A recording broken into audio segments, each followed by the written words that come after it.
नमस्ते, स्वागत है आप सभी का मेरे YouTube चैनल पर।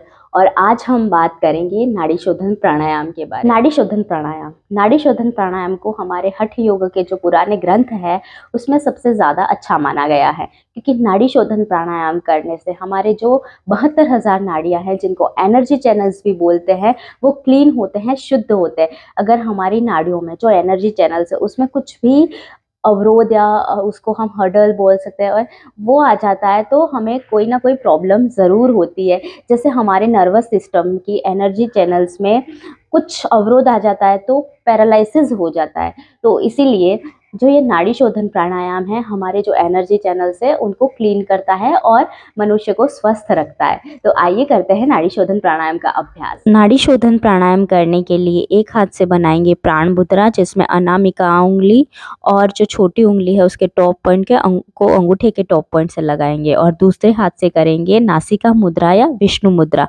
अब धीरे से लेफ्ट नॉस्ट्रल से आपको श्वास अंदर लेनी है 3 गिनते हुए, और 12 गिनने तक आपको श्वास रोक के रखनी है, और फिर 6 गिनने तक आपको श्वास को वापस बाहर करनी है।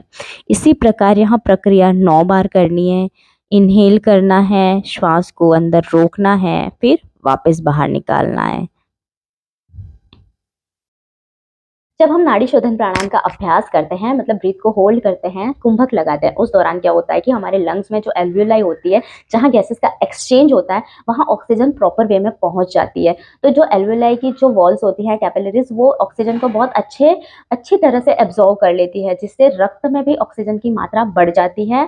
और ऑक्सीजन मतलब जो ब्लड में रक्त की मात्रा बढ़ने से जो हमारे टिश्यूज़ होते हैं और सेल्स होते हैं, वो भी उसका अच्छे से यूज़ कर लेते हैं। और ऑक्सीजन की मात्रा बढ़ने की वजह से जो सेल्स का जो एनर्जी प्रोड्यूस करने की जो कैपेसिटी होती है वो बढ़ जाती है, और इसकी वजह से हमारे बॉडी के जितने ऑर्गन हैं वो अच्छे से कार्य करते हैं। इसीलिए प्राणायाम के बाद एकदम हमें फ्रेशनेस फील होता है। एक जर्मनी के नोबेल पुरस्कार विजेता है डॉक्टर ओटो हॉनरिच, उन्होंने बताया कि जहाँ ऑक्सीजन कम होगा वहाँ जो कैंसर की सेल्स होती है उनको जिंदा रहने की प्रोबेबिलिटी ज़्यादा हो जाती है, लेकिन प्राणायाम के अभ्यास से हम उस प्रोबेबिलिटी को हम कम कर सकते हैं, क्योंकि प्राणायाम के अभ्यास से हमारे बॉडी के हर एक ऑर्गन में अच्छे से ऑक्सीजन हमको मिलती है, प्रोवाइड होती है। उसकी वजह से हम कैंसर के चांसेस को बहुत कम कर सकते हैं।